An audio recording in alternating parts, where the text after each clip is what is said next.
Hello, everyone. Just a note before we get started.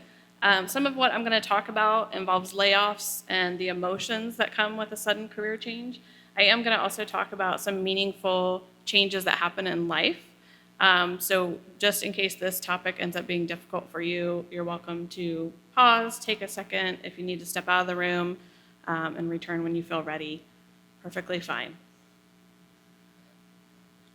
So I broke my presentation into 5 sections. I'm always one of those people that's sitting in a presentation and I'm like, I don't want to be rude and like look at my watch, but I'm like, where's this going kind of thing. So I'm going to go through these 5 sections.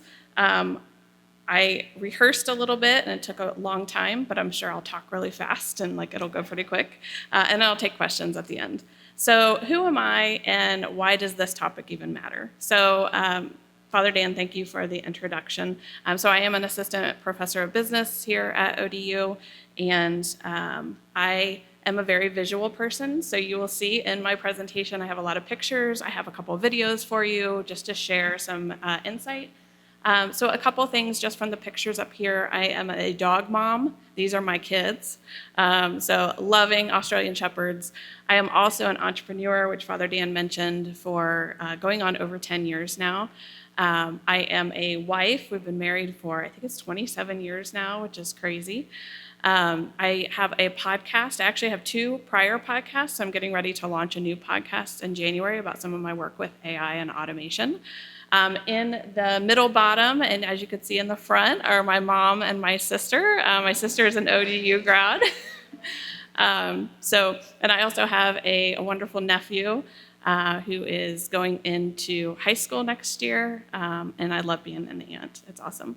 And then also on the bottom right is me being a professor, and I'll share with you a little bit more about my journey and how I even got here, which intertwines really weirdly with my research.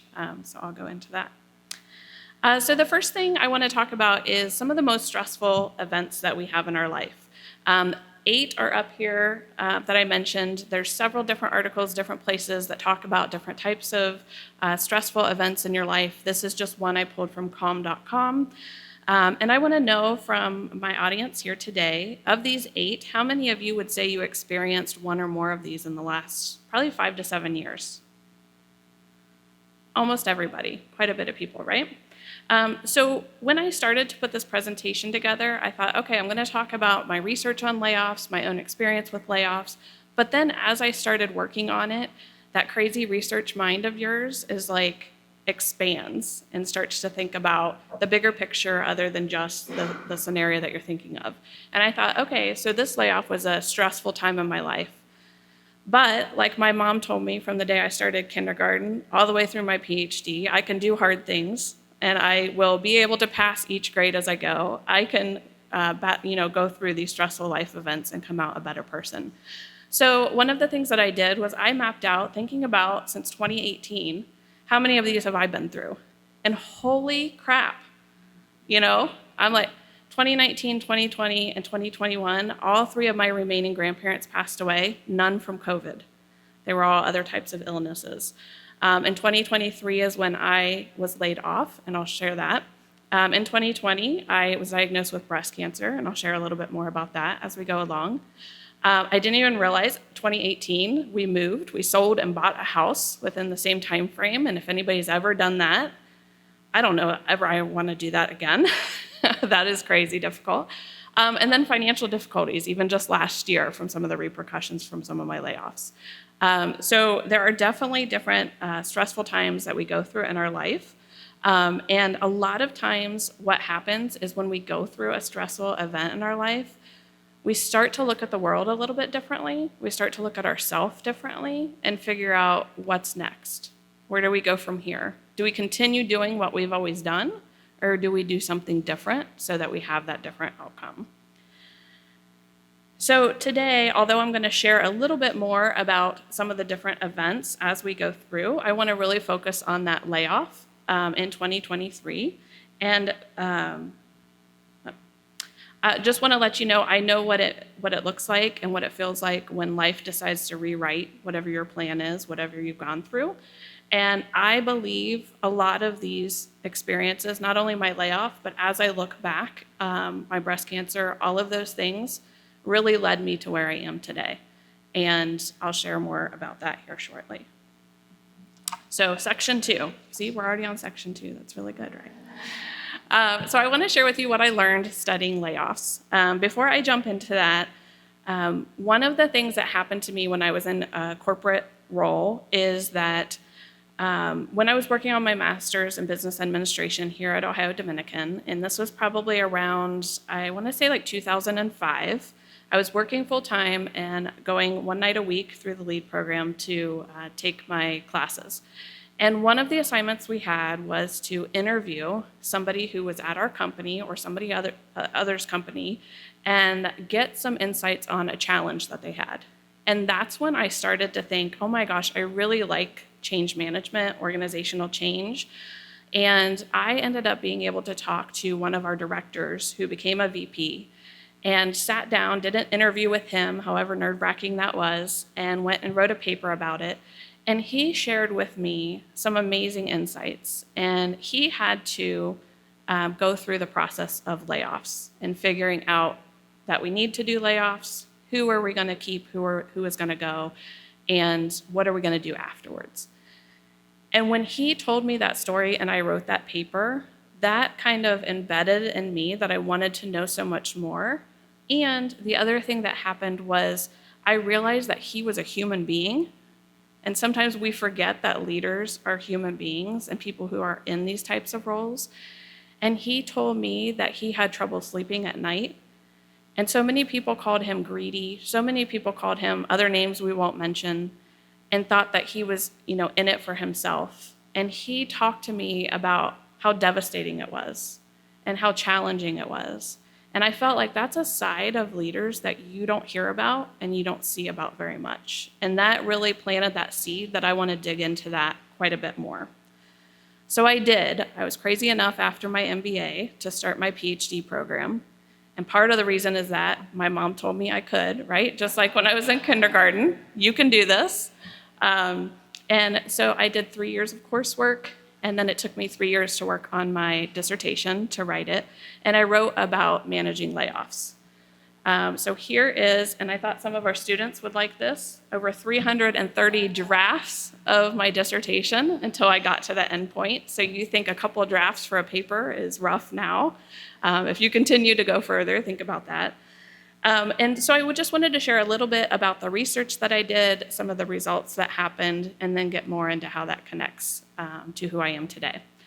So the purpose of my study, I drew a Venn diagram, and the crazy thing about this is me being a visual person, this actual Venn diagram was drawn on 3 or 4 different poster boards, and it sat in my office on the wall for over 3 years.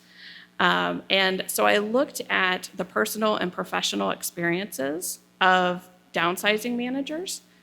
So those managers from frontline all the way to C-suite executive leaders who decided that there needed to be a downsizing and who would be downsized, who actually implemented what happened, and who managed afterwards. And for some of those people who managed afterwards, it was the last one out the door, sadly. So this is just insight into, with the Venn diagram, it's really my literature review. And so I looked at these big bodies of literature, and then really I started to zone in to these 3 different areas, and then thinking about where do some of those intersect, and that led to my study. For a little bit more craziness, for a visual person, this was my living room and my kitchen. And my husband said, if I never see another Post-it note again, I will be a happy man, because this stayed for a long time. And when I went through and analyzed my data, I would write it on Post-it notes. I remember at one point we had a dog cage in the kitchen, and I would have my Post-it notes writing them, and then figuring out like what are my categories and timing and things like that. And I even show this to students today who are doing research, and to say it's okay if you're visual. Like if you use computer, you can do that. If you want to use your own walls, that's fine as well. So some of the key findings from the literature that I looked at and from the data that I gathered, a lot of the analysis proved that there were 7 existing themes from the literature that still a lot of the participants, their results fit into. Among those, communicating a shared vision, managing resistance to change, securing commitment and loyalty, maintaining or restoring morale and motivation, maintaining productivity and job performance, coping with survivor syndrome, so those individuals who are left in the organization after people were laid off, and then that whole emotional experience across the board. I was able to find one theme that did not exist in the literature, and I think I jumped for joy, the fact that I found something new. That's like amazing when you're researching. And that was a lot of the leaders that I interviewed talked a lot about treating downsized employees humanely. And I feel like even before I interviewed that director for my master's program, a lot of people judge and they think of those leaders in a certain light. And those leaders have different things that they're going through in their own lives and just the hurt and the pain that they feel for those employees. Are there leaders who are not like this? Absolutely. But the majority of what I found did actually have feelings, and they did care about the people that they were having to downsize. So a few things that came out of my research were some recommendations for practice. So what can leaders do, whether they're frontline up to executives, from here on when they think about if a layoff is needed, and typically that should be the last thing, that last-ditch effort that you have to do, hopefully in an organization. Some of those things are to provide insight. So there's so much importance in providing context, where possible. Why are we doing this? What have we tried to do before this? And being transparent where you can. Structure is another thing. What is the process that's being used? Is it fair and is it consistent? When I went to deep dive into the literature, there was not a lot in literature or in just regular Google, internet, anything like that, talking about what is the process that organizations follow when they downsize. So I was able to gather some insight from those that I interviewed, but it's really important to make sure that that is fair and that's consistent across the board. Support is another one. Making sure your employees who are directly or indirectly impacted are supported. Oftentimes people think about those who have been laid off and they forget about those people who are left in the organization to kind of pick up the pieces and to do more with less, right? It's not like you're magically getting less work or more people. It's you're going to have to figure out what to do from there. And then the last one is time and being realistic in your timeline and what decisions that you're making. So those are some of the recommendations that came out and some of the key findings. A couple other things related to what I looked at, knowing that human impact matters. The stories that I gathered from so many of these leaders is amazing. I had a recorder. We didn't have a lot of technology, fancy technology we might use today, so I used a recorder to record our phone calls. And I treated that recorder, and I still treat it like it was gold, because the stories that I heard, the insights that I gained, and just the human compassion that these leaders had for their people was amazing to me. One of the things that I found, and if you know me, you may know that I am not a crier. I'm not an emotional person. Sometimes I'm a little too logical, too blunt, to the point. One of the things that my dissertation and my research did for me is I feel like softened me in a good way. And coming out of my research, I realized how emotional the whole process was. And I was mentally and emotionally tired from it and needed to really reset and to move on from there. Another thing is empathy shapes leadership, and how, whether it's empathy or sympathy that you can show for employees that are impacted. And at the end of the day, how we treat people when they go through any kind of ending, whether it's a layoff or some one of the stressful life events we talked about, really matters. And people are going to remember what happened when that event happened. So that was what I learned from studying layoffs. not gonna bore you with all the fine details of that. If you want to read more, I put a lot in my book, which there's copies in the back if you're interested in. But what I didn't know when I finished my dissertation and I defended it in January of 2013 was that one day I would feel what it's like on the other side. And so I want to talk a little bit more about what that looks like. So look, we're on section 3 already. So I want to talk about the human side of reinvention. One presentation that I had done, and this was in 2022 for the Association of Talent Development, was titled Not Just a Number, Leading with Humanity Through Employee Separations. And so I'll share a little bit more from that presentation through this. But I wanted to start out first by telling you a little bit about my story and being impacted by layoffs. So in June of 1996, and I'm going to blame this one on my mom again, because my mom was working at Discover. My aunt was also working there.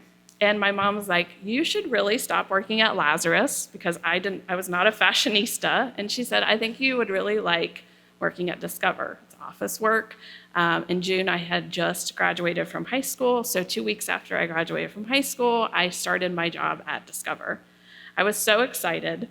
And I held so many roles over my time frame there. I was actually there for 27 years, which is unheard of today, right? I was in customer service when I started out. I was in risk management for 7 or 8 years, operations, product, technology. Some people said, how could you stay at the same place for so long? And I said, I never really stayed at the same place. Every 3 to 4 years, I was moving to a different team or a different role. So it never felt like I was stagnant in what I was doing. The last 10 years of my time with the company, I was in roles where I was able to flex my learning and development, my powers, my skills, what I was able to do. Funny thing is, I was never in human resources, but I helped to stand up some learning and development portals and some learning paths, and really helping people to figure out how do they upskill in the environment that they're in, and how do they learn about what we're doing. I was able to do that in operations and in our product group. And then for my last couple of years, I moved over to technology, which was like a completely different world for us, and figure out how do I help engineers, which sounds weird to me today, how do I help engineers to learn, and what are some of the resources that I help put in front of them. I was able, while I was at Discover those 27 years, to complete all of my education. I'm very thankful because one of the things I wanted to do in my Ph.D. program, it was in management, and I found out about industrial organizational psychology in the midst of it. And if you're one of the students here, I don't know how many times you may have gone in and looked at, okay, how many credits will transfer if I do this program instead of this program? That was me in the midst of my PhD coursework of, can I switch over to a PhD in industrial organizational psychology? I could not. Financially, it did not make any sense. So after I was done with my PhD program, my husband's like, you're done with school. Like, this is, the last thing you do. What are you gonna do now? And I was like, I just wanna go back to school. And I know that sounds really crazy. And he said, you know what, financially and just mentally, let's take a break. Let's, calm it down and spend some time with me and the dogs. So I did that. And then 5 years later, my company actually changed their policy and they paid 90% of tuition. 90%. I was like, I only have to pay $170 per course to go through this program. So I enrolled. He said, okay, it's online. Okay. Enrolled. I did a master's in industrial organizational psychology. Loved every minute of it. I feel like through my educational journey, I got better and better. I feel like when you get more and more passionate about what you're focusing on, that happens. And then the other thing I just wanted to point out is that I laughed and I cried with coworkers over the years. I watched, we had people that passed away, people that had gotten laid off. I watched their kids grow up. I watched them have kids. And it was so weird even towards the end when other people were starting to leave or retire. People who were my leaders when I came in were retiring towards the end. Just that journey, and it did not feel like that 27 years at all. So in May of 2023, I was in, I want to say it was the beginning of 2023 when I actually was able to hire 4 additional people on my team. I came in as a manager of 3 people. I was able to hire 4 more. We hired those 4 internally, so they were from other areas of the organization. And I kind of snicker when I think I stole them from HR and brought them in for a learning background. So I had instructional designers, curriculum designers, training strategists, different roles like that. And in May of 2023 was the first time that we ever got to see each other. When we think about COVID and a post-COVID environment, and all of these employees were at different, I think only 2 of them were actually in Ohio. A lot of them were in other areas of the country. And thankfully, because I was able to hire their skill set and bring them in. But May was such a special time for our team. We were able to bond. We spent the whole week together. We did a lot of fun things. And I want to show you just a short video I made about our outing when we all got together in May.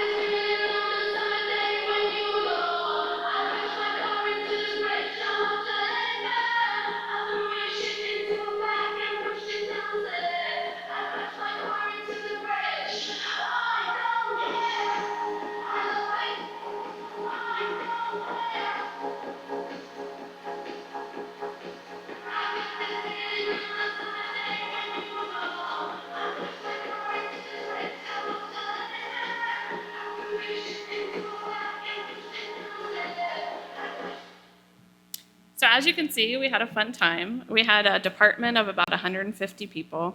We were able to get together in Chicago.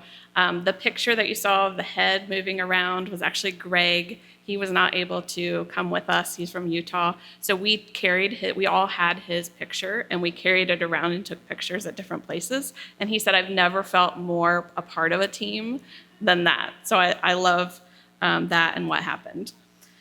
But what happened in September of 2023 is it was the Friday at the end of September, and I had taken the day off. My husband and I had gotten a camper. We had a campground sitting down, and we were on our way driving up on Friday morning and going up to the campground. And all of a sudden, I have 3 or 4 of my employees texting me like crazy. And we were a very close team. We talked a lot outside of work, texting, different things like that. And they're like, what is going on? And I said, what are you talking about? And they said, your boss just set up a 10-minute meeting with me for Monday morning, and it overlaps your one-on-one with him. And I thought, I don't know what's going on. And I actually just got my boss. I had just gotten a boss 2 months prior, a new boss, and I texted him, and I said, what is going on? You're freaking my people out. Like, I'm really upset by this. I was ghosted, never heard anything back. So my employees all weekend, they kept me out of it because they didn't want to freak me out, but they had a text chat going all weekend saying, we're getting laid off. Monday morning, we're getting laid off. And I remember we were at the campsite, and my sister was there, and she came out, and we were sitting by the fire, and I said, my employees are crazy. There hadn't been layoffs going on anytime around then. And I said, Terry, they're saying that we're going to get laid off on Monday. And I was like, I'm going to be really mad if that happens because nobody said anything to me. I wasn't able to prep them. Like, I want to be there for them. And my sister said, what if you are getting laid off on Monday? And I said, I'm going to tell you what I told my employees. You're out of your mind. You're out of your mind. Like, never crossed my mind that would happen. But on Monday morning, October 1st, at 9 a.m., I signed in for my one-on-one with my boss, and HR was already on the call. And I realized it's not just my employees that are getting laid off today, it's me too. And my husband was sitting in my office in our house because I had told him beforehand, I said, I'm going to give it to my manager. I'm going to tell him, don't screw with my people. Like, you really freaked him out all weekend. And so my husband's like, loves confrontation and wants to hear all about it. And so I get on, HR's there, I realize what's going on. I put this up on my Instagram later on. And it's almost like when something bad happens and you kind of joke about it and you're like, is this too soon? but this is really what happened to me. And I was like, this is crazy. Like, what's going on? One of the things I was told when I was being laid off was that you're not to talk to any of anybody on your team, whether they were laid off or not. I kind of knew who else was being laid off by the meetings. Within 15 minutes, all of my access disappeared. 27 years and all of that's gone. And I didn't know what kind of world I was living in. I was just flabbergasted. And of course, I didn't follow the rules. And I picked up the phone and I started calling my employees one by one, whether they were impacted or not. And we talked about things, and they didn't know about some things that had happened the last couple months that were going on, just things that were happening, and things that were being done that I didn't agree with. And but that started into, I would say, the start of my stages of grief. And for those of you who don't know, there's 5 different stages of grief. And in that presentation I did, I talked about each of these and thinking about how they interact with layoffs. When I did that presentation, I had never been laid off. So it's interesting now to kind of revisit some of that stuff. So the first stage of grief is denial. And in this stage, you start to feel numb. You're in shock. You can't believe it happened. I remember calling one of my prior managers, and Lisa, who's a very good friend of mine too, and I said, "You're never going to believe what just happened." She said, "What?" I said, I was laid off. And she said, "You shut your mouth." "No, that is not what happened." And I said, "Yes." And little by little, people started to hear it, and they were in denial as well, thinking, how could this happen to Tracy and half of her team? This picture that I have up here, I like this picture, and it comes up on LinkedIn quite frequently now, because I didn't know what to do. I was laid off on Monday morning, all my access is shut off, and I'm like, I'm used to meetings all day. Like, somebody tell me what to do. So I went to the grocery store 4 times that week. And we were at Walmart, which we never go to, but I had to do something. And I was like, can you please just take my picture? Like, this is ridiculous. Like, what is going on?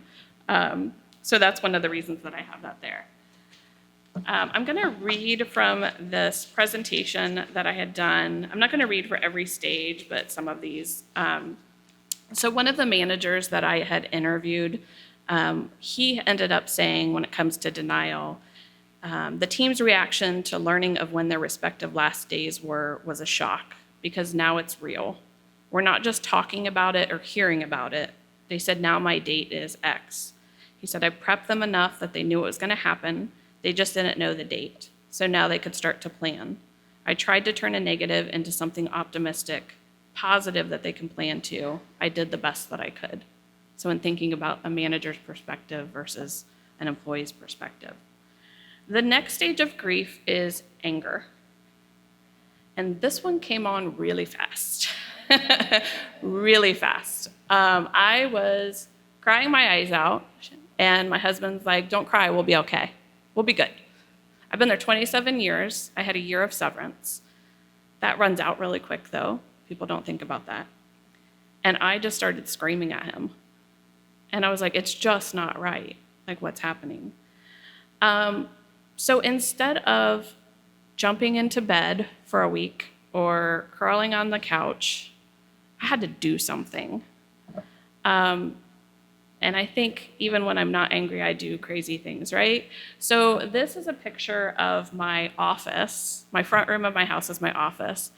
And so within, I think it was a few weeks, I started preparing it and I repainted it.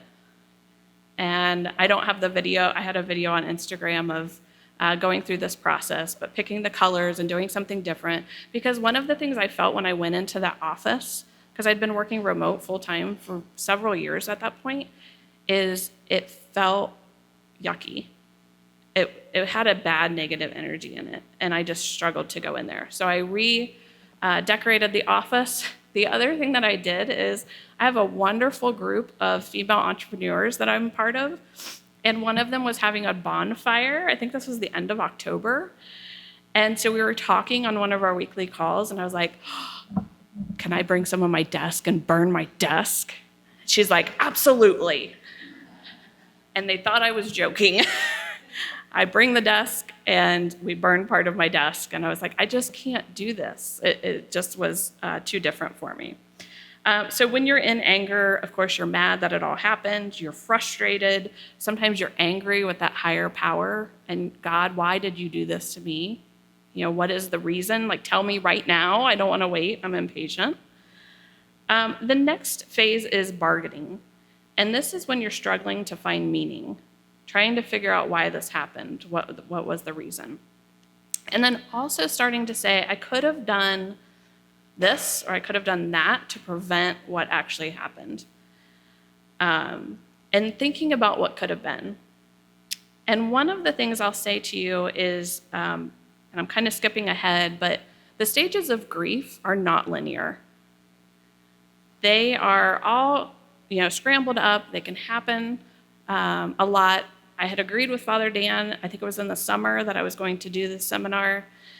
And October 1st, which I didn't even realize was my 2-year anniversary from getting laid off, I got hit like a Mack truck with all these feelings and emotions and all of this crap that I thought I was done with. And bargaining was one of those things that I kept replaying in my head. And I had told a therapist, I said, if only I would have been nicer to my manager and not yelled at him on that one event, or if I would have just done what he said, maybe he would have spared my team. Like, I don't care about me, let me go, but maybe he would have spared my team. And so working through that, even this month, all that time later, to really start to let that go and know it's not my fault. So bargaining is another step in there. Depression is another one. So I say I probably had more bouts of anger and getting off my butt and doing things. But yes, there were also days where I did not want to do anything. I did not want to talk to anybody. And I had that where I'd want to lay on the couch. I watched more Netflix than I think I ever had in my life. But I kept telling myself, this is okay. Like, you're good. And thinking, I'm getting paid to do this too. And then the last step is acceptance. So not thinking it's okay that this happened, but rather this happened and I'm going to be okay. So one of the things that happened when I got laid off was that I had this beautiful presentation, probably the best presentation I've ever created in my whole life, saved on my work laptop. And I was presenting in December, the first week of December in Florida, about learning and development. Well, within 15 minutes, that's not the first thing I'm thinking about when I'm told I'm getting laid off. And nobody else had access to this PowerPoint slide or this deck, and it disappeared into thin air.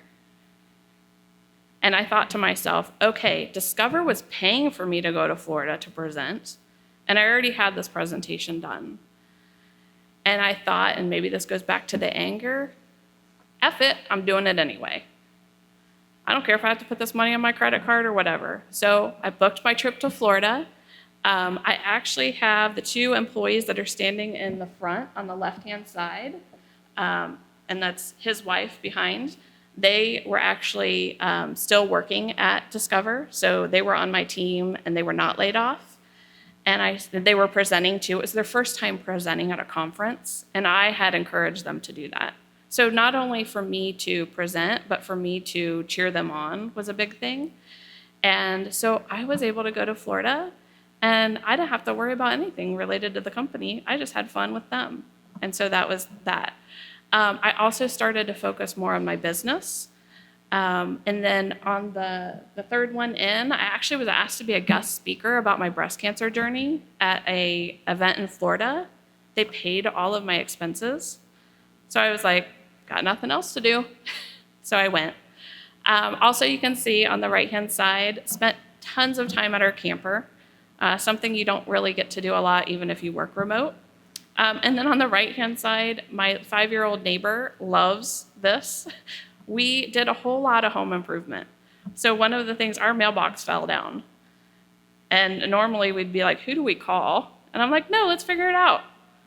So we put way too much concrete, so nothing's going to tear this mailbox down. We decorated it and did all kinds of things. So we did a lot of things that we probably normally would not have taken the time to do because we had that time and that space to do it. So I had mentioned the stages of grief are often not linear. They mix up. One of the things, I'll go into section 4. The truth about all of this is, and I tried to put like a cracked windshield on here, is if you think about when a windshield starts to crack, it's a little bit, and then it starts to spider out and be really bad. Well, the truth is that I wanted to leave my job 3 years before I got laid off.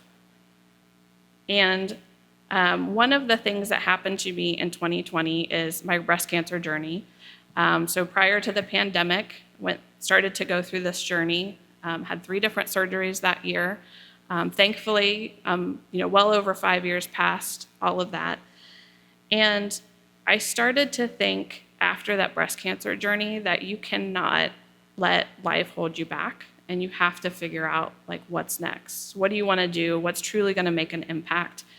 And I felt like working at a credit card company, like we're not saving lives, we're not impacting people's lives. And I just felt like I was ready to go, but also I was afraid. I was afraid to leave. There was a stability there in a lot of different ways. And so I stayed where I was. In early 2021, I actually revitalized my business. So I do a lot more career coaching. I partnered with a lot of companies. In January 2023, crazy enough, like 9 months before you're laid off, who would ever think that you're going to do some wild, crazy purchase? But my husband and I had said when I had my breast cancer, we wanted originally to retire and buy a camper. We bought it in 2023. You're not guaranteed anything, right? So we're like, figure out how to make it happen. So life-changing events can cause you to evaluate what really makes you happy and what you want to do.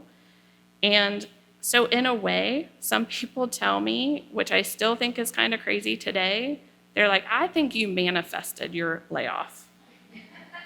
And I'm like, maybe I did. I didn't want that for all of the other people, but they're doing really well as well. I keep up with them. So one of the things I wanted to share, let me see. I was going to share a couple of examples, but I think I'm running low on a little time. In my presentation, I have just some examples about people who have really changed direction because something major has happened in their life. So this guy, Keith, was actually laid off 7 times. And then after that, he decided, I'm not going to continue going through this cycle. I want to help people, and I want to do something different. So when we think about the whole theme of the common good, these people are turning their lives around and doing something to benefit others. Sheryl Sandberg, some of you may be familiar with her, former COO for Facebook or Meta. When her husband died, she ended up stepping down from Meta. She does a lot of work with grief, which I did not even know that until I started working on this. I'm going to skip through J.K. Rowling, who is Harry Potter, the author. She made a lot of changes in her life when she went through difficulties. This woman was in technology, and she became a nonprofit founder. Some of you may be familiar with Pat Tillman. He was a former NFL player, and then he became a soldier after 9/11. And then me, former corporate America employee turned professor of business. And let me see. Okay, I'll play this one for you. So here was my very first day on the job. Whoops, maybe. Hello, everyone. I'm Tracy Shroyer, and I am the off for my first day of full-time at school. And I am super excited. I'm also nervous. I'm so nervous to meet my students and just to dive in. And I even changed a couple things at the last minute because I thought I'm going to take some more time to get to know them before we dive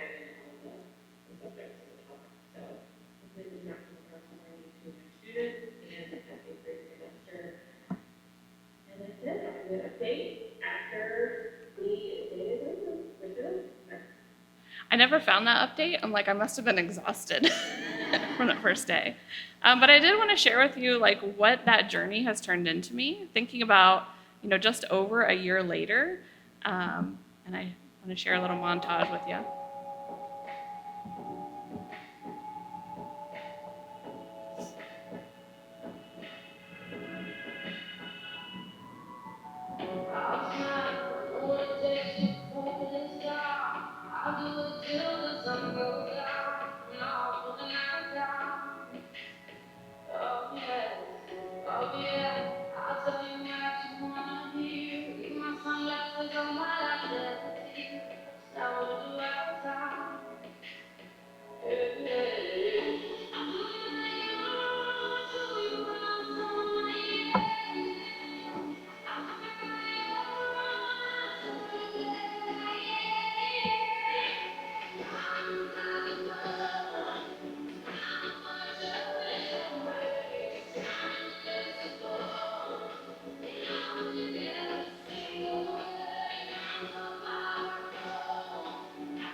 So that's over the last year, what I've been able to do. And I feel like even though I had a great time when I worked in corporate, I feel like I've made a greater impact in what I've been able to do in even such a short time.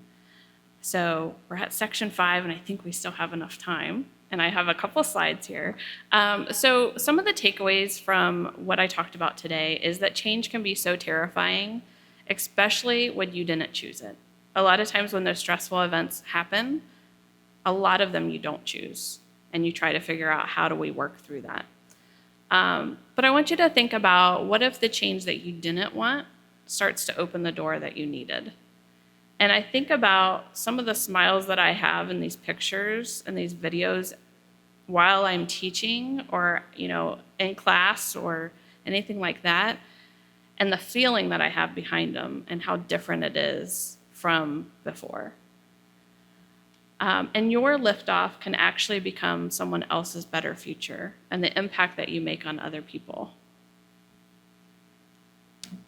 And then lastly, a change in your life can impact so many other people, and thinking about the ripple effect that you have on other people. That's it.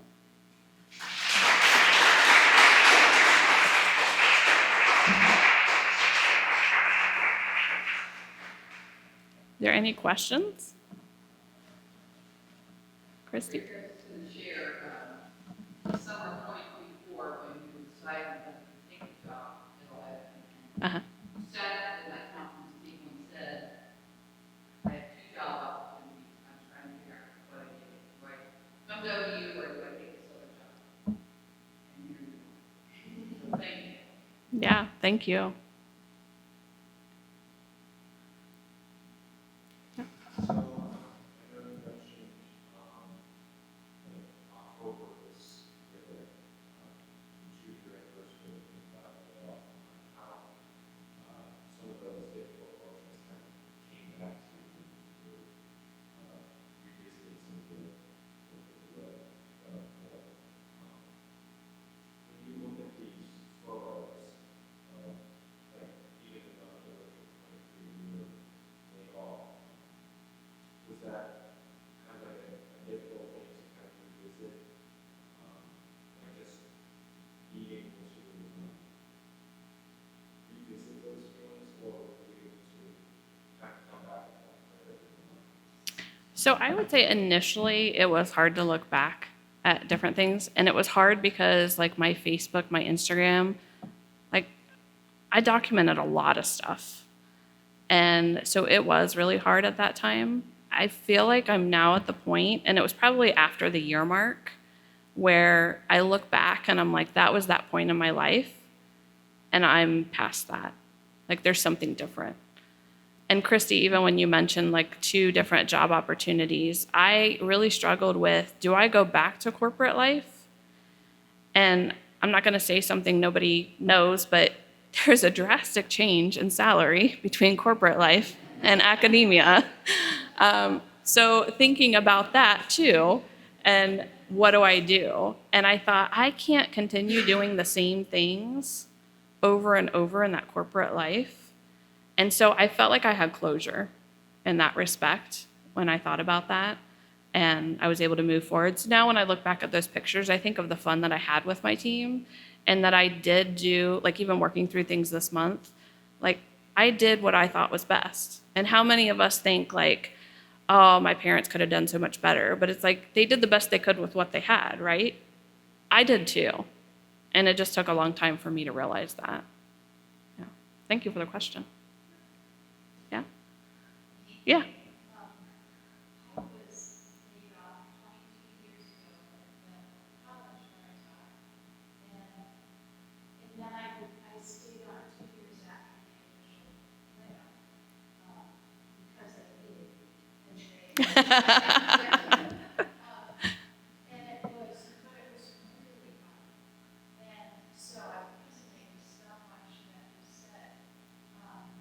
But my silver lining was I ended up here in Dominican and just retired fully because of my age recently. So I did end up in a better place in my lives. But, from your talk of how downsizing can go and your own story, Mhm. oh my gosh, there was a really review process. We knew some people that we let go.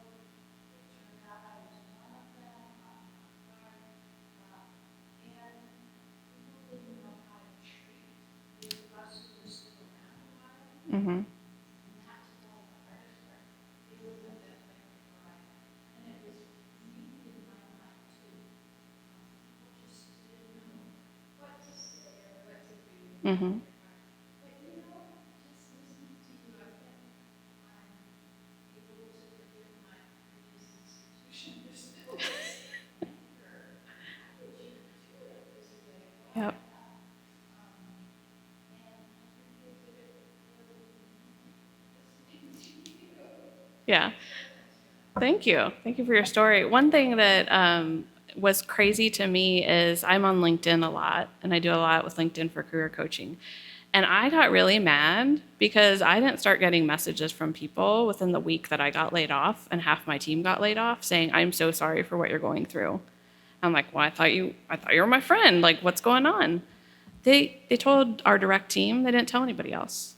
So a month later, or they were realizing you're not in the email system, like they happened to find out and they sent messages. I am so sorry, like I don't know what to say and things like that. So some of it I felt like was very. I feel like this is weird to say, but I feel like my breast cancer journey prepared me for my layoff. And I had to console people when I told them that I was diagnosed. And then after my layoff, I had to console people and be like, I'll figure it out. Like, I'll be okay. Like, we'll get through this. But it was other people that really struggled with that. Yeah, Father Dan. So Tracy, I distinctly remember the interview process. Father Dan scared me the most. And I remember looking at, your resume and thinking, this person has so much real life experience to bring to the classroom. So I just recall that. But the other thing I would say is that there really is a spiritual dimension, very strong one to everything you described in this whole process. Mm-hmm. The Franciscan Richard Rohr talks about kind of order, disorder, and reorder. And in Christian parlance, it's the new life that happens after that. And we all have a lot of this. Mm-hmm. The experiences that you started out with that cause that depression and stress. So yeah, there's just to kind of break that out. There really is a very important spiritual dimension. Yeah, and I would say too, like it started with my breast cancer journey that I had really left more, like I grew up Catholic I walked away from that when I got married. There were some challenges with the church and different things that I believed or did not believe. And when I got cancer, I started to like try to search for faith. And I know like my mom is a cancer survivor, and faith was a huge part in her recovery. And she saw a lot of people that, were not able to survive. And so thinking about my faith and working through that, and I think that was really helpful too when I was laid off. One of the things that I had to even revisit, and it's interesting the things that God places in your life at different times in your life, because, and I think I had told my mom and my sister this, some of my friends and other people that I saw on Instagram, on TikTok, on Facebook started talking about the Bible and God and different things like that and integrating it into their business and how that worked. And I started listening, which was kind of weird for me. And I thought if I hear too much, like I'm going to turn it off and things like that. But one of my friends was like, she's like, I'm not telling you to do this. She's like, but I talk to God every day, out loud, talk to him, tell him what I'm thankful for, what I hope he puts into my life and things like that. I thought, oh my God, this is corny. This is so corny. And October 1st, before I even saw the therapist that afternoon, I started talking to God in the car out loud. And then that afternoon, and my mom put that person in front of me too, right? I was supposed to be getting a massage, and this lady was a massage. She was a healer. She was not a massage therapist. And she helped me realize that I was still, your body holds on to so much. I even found out after my cancer, my body was holding on to things, and I was like, I'm good. I'm fine. And she's like, no, you're not. You got to work through these things. And I was having the same thing, and I'm like, and somebody told me, they're like, your body holds on to those dates, and it thinks about that. But I started to talk to God out loud. I thought it was a little weird at first, but it also looked like I was talking to somebody on the phone as I was driving down the freeway. So, oh well. And so I think a lot of that played into with bringing that back into my life. Yeah. After 4 decades of pastoral ministry as a priest, I can't count how many times I've walked through a life-changing experience with individuals with these kind of very stressful changes. And one of the insights that I often share is you can't see it now. There's something good will come. Mm-hmm. I firmly believe that. Yep. That's an important truth in what you present. Yeah. Well, every time a student asks me, what other classes do you teach? I'm like, you want to take another one of my classes? Like, yes. I feel like I got to them. Yeah. All right. Well, thank you, everyone. I appreciate it.